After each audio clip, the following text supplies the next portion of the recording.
সহিংসতায় আহতদের দেখতে ঢাকা মেডিকেলে গেলেন প্রধানমন্ত্রী। ক্ষতিগ্রস্ত বিটিভি ঘুরে দিয়ে বললেন, কোটা ইস্যুতে তার বক্তব্য বিকৃত করা হয়েছে। আমার কথাটাকে বিকৃত করা হয়েছিল। তাদের স্লোগানটা কি? তুমি কে, আমি কে, রাজাকার রাজাকার। তোমার বাবা, আমার বাবা, রাজাকার রাজাকার। তার মানে তারা নিজেদেরকে রাজাকার হিসেবে পরিচয় দিল। আমি তো তাদের রাজাকার বলিনি। জনজীবন পুরোপুরি স্বাভাবিক হলে প্রত্যাহার করা হবে কারফিউ, জানালেন স্বরাষ্ট্রমন্ত্রী। শনিবারও শিথিল থাকবে সকাল ৮টা থেকে বিকেল ৫টা পর্যন্ত। এখন পর্যন্ত পুলিশ, বিজিবি, আনসার যারা আছেন তাদের সহযোগিতায় যে আর্মি কাজ করে যাচ্ছেন, জনজীবন স্বাভাবিক হয়ে যাবে, তখন আমরা সব কিছু নর্মাল ইসে চলে আসতে পারবো। সারা দেশে সাঁড়াশি অভিযানে কয়েক হাজার গ্রেফতার। রাজধানীতে পুলিশ হত্যার অভিযোগে ছাত্রদল নেতা সহ আটক ৬, আন্দোলনের ৩ সমন্বয়ক ডিবি হেফাজতে। তাণ্ডব হত্যাযজ্ঞের দায় বিএনপি জামায়াতের, বললেন ওবায়দুল কাদের। মানুষ হত্যার রাষ্ট্রীয় সম্পদ রক্ষায় ব্যর্থতার জন্য সরকারের পদত্যাগ দাবি ফখরুলের।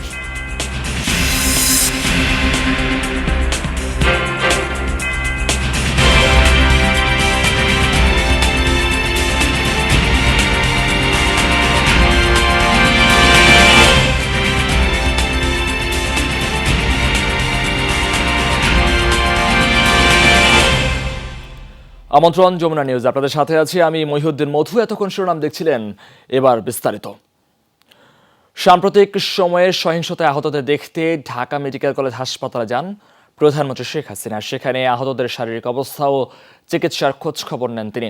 প্রধানমন্ত্রী জানান, আহতদের চিকিৎসায় সরকার যা যা করা দরকার সবই করবে। একই সাথে তাদের আয়ের ব্যবস্থাও করা হবে। সাম্প্রতিক সহিংসতা জঙ্গিবাদকে সুযোগ করে দেয় কিনা সেই প্রশ্ন রাখেন প্রধানমন্ত্রী। কোটা আন্দোলন সহ সাম্প্রতিক সহিংসতায় অনেকে নিহত হয়েছেন। আহতরা ভর্তি রাজধানীর বিভিন্ন হাসপাতালে। আহতদের দেখতে বিকেলে ঢাকা মেডিকেল কলেজ হাসপাতালে যান প্রধানমন্ত্রী শেখ হাসিনা। হাসপাতালের বিভিন্ন ওয়ার্ড ঘুরে দেখেন প্রধানমন্ত্রী। এ সময় আহতদের শারীরিক অবস্থার খোঁজ খবর নেন। চিকিৎসা সম্পর্কে কর্তব্যরত চিকিৎসক ও সংশ্লিষ্টদের সঙ্গেও কথা বলেন প্রধানমন্ত্রী।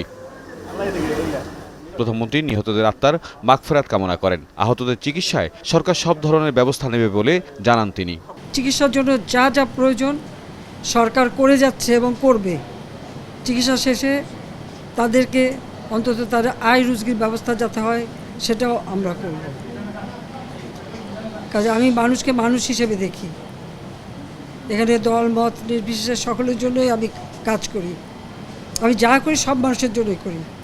আমি এখানে কোনো এটা চিন্তা করি না কে আমার সমর্থন দেয় না দেয়, সেটা আমি চিন্তা করি না। সহিংসতায় পুলিশ ও আওয়ামী লীগ কর্মীদের বীভৎসভাবে হত্যা করা হয়েছে বলে জানান প্রধানমন্ত্রী। জঙ্গিবাদকে সুযোগ করে দেওয়ার জন্য এই সহিংসতা কিনা সে প্রশ্ন তোলেন তিনি। পুলিশ মারা না, শুধু মেরে লাশ ঝুলিয়ে রাখা। আওয়ামী লীগের আমাদের গাজীপুরের তাকে মেরে ঝুলিয়ে রাখা, এ কী বর্বরতা, এ কী জঘন্য। এদের কোনো মনুষ্যত্ব বোধ নেই। আমরা তো সব দাবি মেনেই নিয়েছি, তারপরে আবার কেন? সেটাই আমার প্রশ্ন। এটাকে জঙ্গিবাদকে সুযোগ করে দেওয়ার জন্য? হাসপাতালে দুষ্কৃতিকারীদের আক্রমণ দুঃখজনক বলে মন্তব্য করেন প্রধানমন্ত্রী শেখ হাসিনা। আপনাদের সবাইকে ধন্যবাদ। তৌহিদ মিথুন, যমুনা নিউজ, ঢাকা। এদিকে নাশকতাকারীদের হামলায় ক্ষতিগ্রস্ত বিটিভি ভবন পরিদর্শন করেছেন প্রধানমন্ত্রী শেখ হাসিনা। সারা দেশে যারা ধ্বংসযজ্ঞ চালিয়েছে, সেসব দুষ্কৃতিকারী আনাচে কানাচে লুকিয়ে আছে, তাদের খুঁজে বের করে সাজা নিশ্চিতে দেশবাসীর সহযোগিতা চান প্রধানমন্ত্রী। বলেন, এবার অগ্নিসন্ত্রাসে বিএনপি জামায়াত গান পাউডার ব্যবহার করেছে। তাছাড়া লন্ডন থেকে ফোনে প্রবাসীদের উস্কে দেওয়া হয়েছে। কোটা ইস্যুতে দেয়া বক্তব্যকে বিকৃত করা হয়েছে, এমনটা জানান সরকার প্রধান। বাংলাদেশ টেলিভিশন বিটিভি রাষ্ট্রের অতি গুরুত্বপূর্ণ স্থাপনা বা কেপিআই প্রতিষ্ঠান। তাতে 18 জুলাই হামলা চালায় নাশকতাকারীরা। সকাল থেকে রাত পর্যন্ত দফায় দফায় হামলা করে বিটিভির সম্প্রচার অবকাঠামো, যানবাহনে করে অগ্নিসংযোগ। ভবনের ভেতরে বাইরে ব্যাপক ভাঙচুর এবং দাপ্তরিক সম্পদ লুটপাট করে দুষ্কৃতিকারীরা। শুক্রবার ক্ষতিগ্রস্ত বিটিভি ভবন পরিদর্শন করেন প্রধানমন্ত্রী শেখ হাসিনা। এখনও চারপাশে আগুনে পোড়া গন্ধ, চারদিকে শুধুই ধ্বংসযজ্ঞ। এসব দেখে অশ্রুসিক্ত প্রধানমন্ত্রী। ভিডিওতে দেখেন সেদিনের নির্মম হামলার চিত্র। রাষ্ট্রের এমন গুরুত্বপূর্ণ প্রতিষ্ঠানে নজিরবিহীন হামলায় আবেগতাড়িত প্রধানমন্ত্রী বলেন, এ যেন ৭১-এর পাকিস্তানি হানাদারদের তাণ্ডব। আজকে এসে এই টেলিভিশনে যে ধ্বংসযজ্ঞ আমি দেখলাম, এটা কারোর পক্ষে সহ্য কর না। আমরা অনেক রক্ত দিয়ে স্বাধীনতা এনেছি, দেশটাকে গড়ে তুলব। এই দেশের মানুষ বিশ্বের দরবারে মাথা উঁচু করে চলবে। আর আজকে সেখানে কি হলো?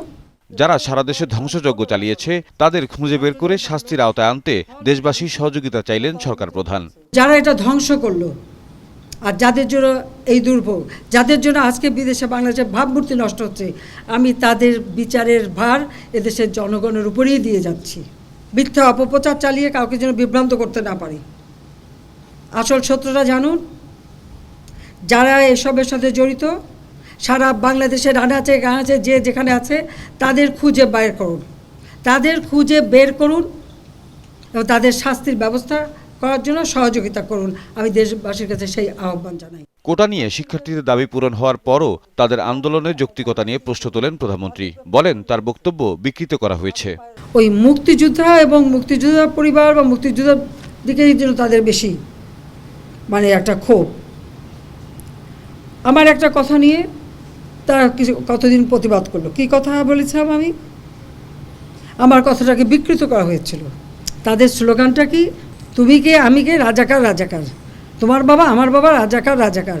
তার মানে তারা নিজেদেরকেই রাজাকার হিসেবে পরিচয় দিল। আমি তো তাদের রাজাকার বলিনি।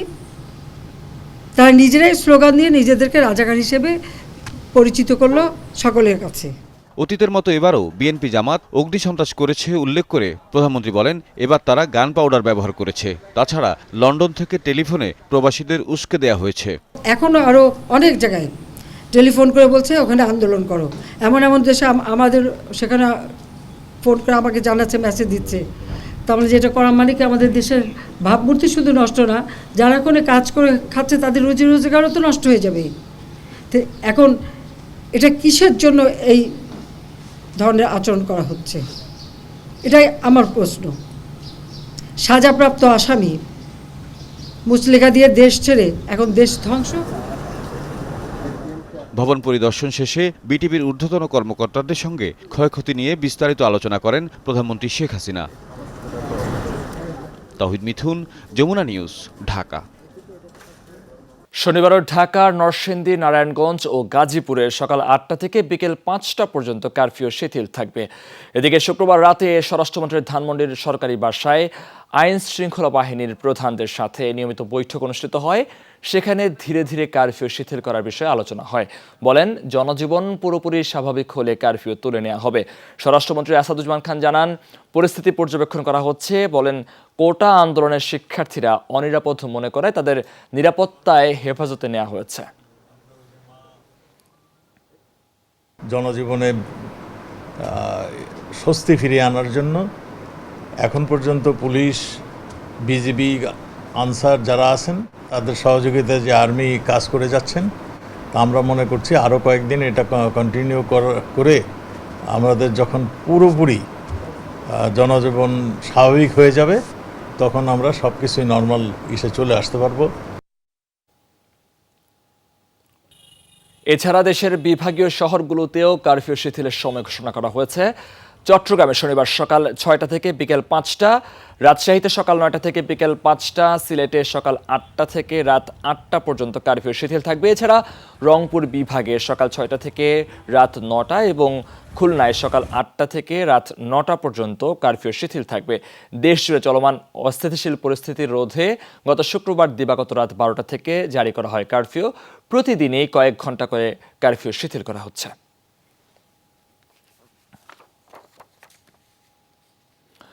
রাজধানীর যাত্রাবাড়িতে 2 পুলিশ সদস্যকে হত্যার অভিযোগে ডেমরা থানা ছাত্রদল নেতা মাসুদ রানা সহ 6 জনকে গ্রেফতার করেছে গোয়েন্দা পুলিশ। সহিংসতার ঘটনায় সাঁড়াশি অভিযানে বিএনপি জামায়াতের কয়েকশো নেতাকর্মীকে গ্রেফতার করা হয়েছে। এখন পর্যন্ত ডিবি, র্যাব ও পুলিশের হাতে 2300 জনের বেশি গ্রেফতার হয়েছে। এছাড়া শুক্রবার রাতে বৈষম্য বিরোধী ছাত্র আন্দোলনের 3 সমন্বয়ক নাহিদ, বাকের ও আসিফকে ডিবি কার্যালয়ে নেওয়া হয়েছে। ডিএমপির অতিরিক্ত কমিশনার হারুন রশিদ জানান, তাদের নিরাপত্তা ও জিজ্ঞাসাবাদের জন্য ধরা হয়েছে। ড্যামরা থানা ছাত্রদল নেতা মাসুদ রানার নেতৃত্বে গত 20 জুলাই রায়েরবাগ শনির আকরা এলাকায় পুলিশের 2 সদস্যকে পিটিয়ে হত্যা করা হয়। ডিবি বলছে অংশ নেয় শিবির কর্মীরাও। এই ঘটনায় 6 জনকে গ্রেফতার করা হয়েছে। করে বলতেছে পুলিশ পুলিশ, আমাদের হাতে লাঠি ছিল এবং সবাই মিলে ওই লোকটার গায়ে আমরা আঘাত করি। পুলিশকে ঘেরাও দিয়ে সবাই পিটিয়ে পুলিশকে হত্যা করে ফেলেছে। সংবাদ সম্মেলনে ডিএমপির অতিরিক্ত কমিশনার হারুন রশিদের দাবি, প্রাথমিক জিজ্ঞাসাবাদে পুলিশ হত্যার কথা স্বীকার করেছে গ্রেফতারকৃতরা। বিএনপি জামাতের গুরুত্বপূর্ণ সদস্য যারা হত্যাকাণ্ডে অংশগ্রহণ করেছে, হত্যাকাণ্ডের নেতৃত্ব দিয়েছে, অর্থের যোগান দিয়েছে, আমরা তাদেরকে আইনের আওতায় নিয়ে এসেছি এবং তাদের মোবাইল ফোনে আমরা সেই সকল তথ্য আমরা পাচ্ছি।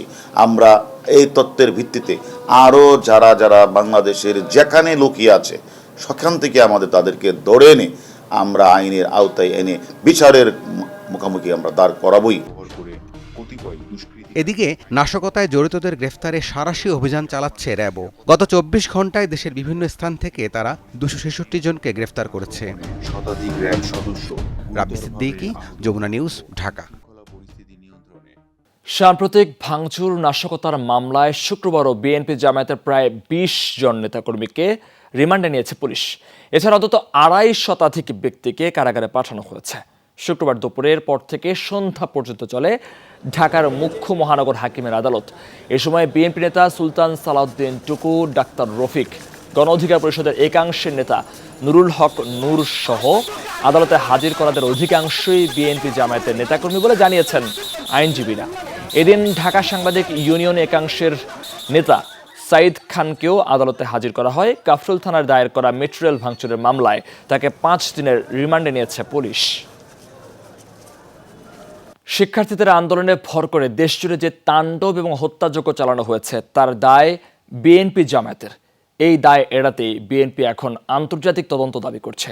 এই মন্তব্য করলেন আওয়ামী লীগের সাধারণ সম্পাদক ওবায়দুল কাদের। তিনি বলেন, তদন্তে থলের বিড়াল বেরিয়ে আসছে, ছাড় পাবে না কেউই। ধানমন্ডি কার্যালয়ে ছিল সংবাদ সম্মেলন। সকালে ধানমন্ডির দলীয় কার্যালয়ে আওয়ামী লীগের শীর্ষ নেতাদের ছিল বৈঠক।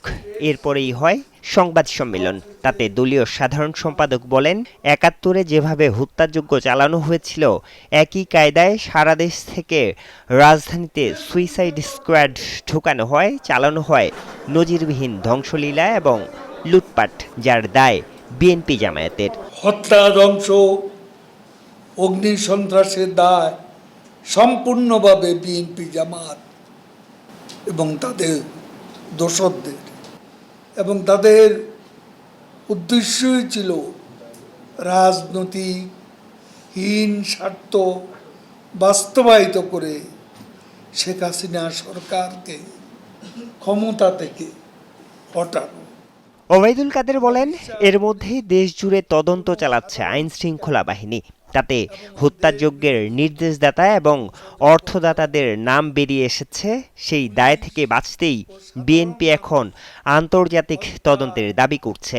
আইন শৃঙ্খলা বাহিনী তদন্তে যখন স্পষ্ট উঠেছে বিএনপি জামাতের ষড়যন্ত্র, নৈরাজ্য, নাশকতার তথ্য পাওয়া যাচ্ছে, নির্দেশদাতা অর্থদাতাদের পরিচয়, মির্জা ফখরুল থলের বিড়াল বের হতে শুরু করেছে, তাদের সন্ত্রাসী চরিত্র উন্মোচিত হওয়া, সেটা থেকে দায় মুক্তির জন্য তারা বিদেশিদের হস্তক্ষেপ দাবি করছে। আওয়ামী লীগ সাধারণ সম্পাদক বলেন, যে কোনো হত্যাই সরকার সমর্থন করে না, সবগুলোর বিচার বিভাগীয় তদন্ত করা হবে। আমরা কোনো অনাকাঙ্ক্ষিত মৃত্যু সমর্থন করি না।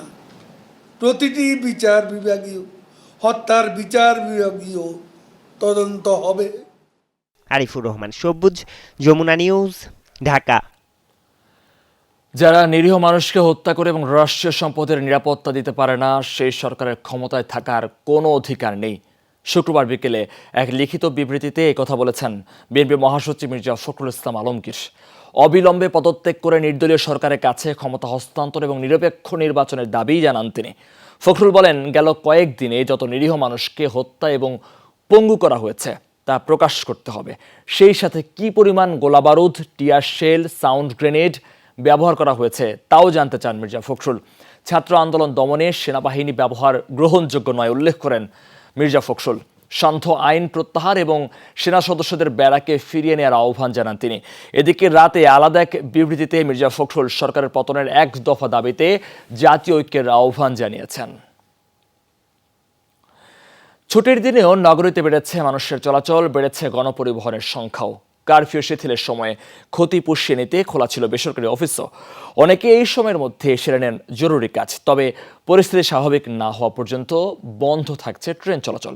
শনিবার সকাল 8টা থেকে বিকেল 5টা পর্যন্ত রাজধানীতে কারফিউ শিথিল থাকবে। স্বাভাবিক ছন্দে ফিরতে শুরু করেছে রাজধানী। ছুটির দিন হলেও নগরীর সড়কগুলো ছিল প্রাণচঞ্চল। রিকশা, সিএনজি আর অটোরিকশা সহ গণপরিবহনের সংখ্যাও ছিল চোখে পড়ার মতো। শুক্র এবং শনিবার সকাল 8টা থেকে বিকাল 5টা পর্যন্ত শিথিল থাকবে কারফিউ। তাই জরুরি কাজ সেরে নিতে বের হয়েছেন অনেকে। ছুটির দিনে রাস্তা ফাঁকা থাকায় চলাচল করা যাচ্ছে নির্বিঘ্নে। তবে যাত্রী কম থাকায় দুর্ভোগে খেটে খাওয়া মানুষ। ঝামেলা নাই, জ্যাম নাই, রাস্তা সুন্দরভাবে চলাফেরা করা যাচ্ছে। দেশের যে অবস্থা এইভাবে চলতে থাকলে তো আমরা না খেয়ে পড়ব। দেশের যে কোনো মুহূর্তে দেশের পরিস্থিতি ঠিক করতে হবে, সরকার যেভাবে পারবে এটা ঠিক করবে। আজকে যাত্রী কম, শুক্রবার এমনি যাত্রী কম থাকে। আজকে যাত্রীর সংখ্যা খুব কম, রোডঘাটও খুব ফাঁকা, আমাদের কোথাও জ্যামজট নাই, আমাদের যাত্রীও নেই। খুলেছে বেসরকারি অফিস এবং গার্মেন্টসগুলো। কারফিউ শিথিল হওয়ায় তাই সকাল সকাল কর্মস্থলের দিকে ছুটছে মানুষ। 4 দিন আমাদের অফিস বন্ধ ছিল, যার কারণে কাজ কম হয়েছে। আন্দোলনের শীতের কারণে কোম্পানি আমাদের খোলা রাখছে, আমরা সবাই আইছি, আমাদের 8 ঘন্টা ওভারটাইম দিবে। এতদিন বন্ধ ছিল, কোম্পানির কাজের চাপ বেশি, তাই খোলা রাখছে।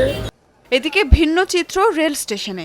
দেশের পরিস্থিতি স্বাভাবিক না হওয়া পর্যন্ত বন্ধ থাকবে রেল চলাচল। ফলে কমলাপুর রেল স্টেশনে এখন শুনশান নীরবতা। হাতে গোনা কয়েকজন যাত্রীকে দেখা গেল কাউন্টারের সামনে। আগাম বুকিং করা টিকিটের টাকা ফেরত নিতে এসেছেন তারা। ট্রেন যদি চলে তাহলে তো রিফান্ডের ব্যাপার আসছে না। ট্রেন কিভাবে চলবে সেটা তো বলতেও পারছে না যে অ্যাসুরেন্স ট্রেনটা ঠিক চলবে। 6টার দিকে আসছি, তো এখনও বসা, কিন্তু কাউন্টার খুলে নাই।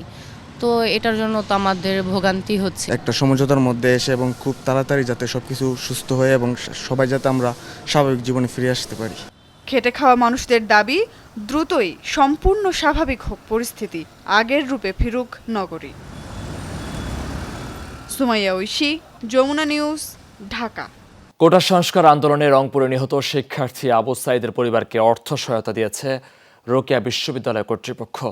শুক্রবার সকালে পীরগঞ্জের বাবনপুরের বাড়িতে যায় বিশ্ববিদ্যালয়ের একটি প্রতিনিধি দল। তারা কথা বলেন আবু সাঈদের বাবা ও মায়ের সাথে, তুলে দেন 7.5 লাখ টাকার চেক। পাশাপাশি পরিবারের একজন সদস্যকে বিশ্ববিদ্যালয়ে চাকরির আশ্বাস দেয় প্রতিনিধি দলটি। এই সময় উপস্থিত ছিলেন বিশ্ববিদ্যালয়ের প্রক্টর শরীফুল ইসলাম, শিক্ষক সমিতির সাধারণ সম্পাদক সহ আরও অনেকে। গত 16 জুলাই আন্দোলনের সময় পুলিশের গুলিতে মারা যায় রোকেয়া বিশ্ববিদ্যালয়ের ইংরেজি বিভাগের শিক্ষার্থী আবু সাঈদ। বেগম রোকেয়া বিশ্ববিদ্যালয়ের পক্ষে নিহত মেধাবী শিক্ষার্থী আবু সাঈদের বাবা মায়ের হাতে আজকে 7.5 লাখ টাকার একটি আর্থিক সহায়তার চেক তুলে দেওয়া হয়েছে এবং বেগম রোকেয়া বিশ্ববিদ্যালয় প্রশাসন সবসময়ই আবু সাঈদের পরিবারের সঙ্গে এবং পাশে থাকবে। সিরিজ হামলায় অচল প্যারিসের রেল যোগাযোগ ব্যবস্থা। বিধ্বস্ত রাজধানীর সাথে কয়েকটি শহরের যোগাযোগ স্থাপনকারী সিগন্যাল বক্স। কোথাও কোথাও নাশকতাকারীদের দেয়া আগুনে পড়েছে রেলপথের বহু জায়গা। স্টেশনগুলো আটকা কয়েক লাখ যাত্রী। প্রাথমিকভাবে অভিযোগের তীর ডানপন্থী সন্ত্রাসী গোষ্ঠী ও কট্টর পরিবেশবাদীদের দিকে। প্যারিস অলিম্পিক শুরুর আগেই রাজধানীতে এমন হামলা ফ্রান্সের নিরাপত্তা ব্যবস্থা নিয়ে প্রশ্ন তুলেছে। অলিম্পিক গেমসকে সামনে রেখে সম্ভাব্য নাশকতা ঠেকাতে সব প্রস্তুতি নিয়েছিল ফ্রান্স। তারপরও রেল লাইনে এমন একটি হামলা হয়ে গেল। পুলিশ তদন্ত করছে এর পেছনে কে বা কারা জড়িত, তাদের সাথে অলিম্পিক ইভেন্টের কোনো সম্পর্ক আছে কিনা সেটাও খতিয়ে দেখা হচ্ছে। কারা এর পেছনে রয়েছে তা এখনো অনিশ্চিত। তবে রেল রক্ষণাবেক্ষণের দায়িত্বে থাকা কর্মীরা জানিয়েছেন গভীর রাতে তারা সন্দেহভাজন কিছু ব্যক্তিকে দেখেছে, তবে স্থানীয় পুলিশকে খবর দেওয়ার আগেই তারা পালিয়েছে। দর্শক, এই ছিল যমুনা নিউজে এতক্ষণ সাথে থাকার জন্য ধন্যবাদ আপনাদের সবাইকে।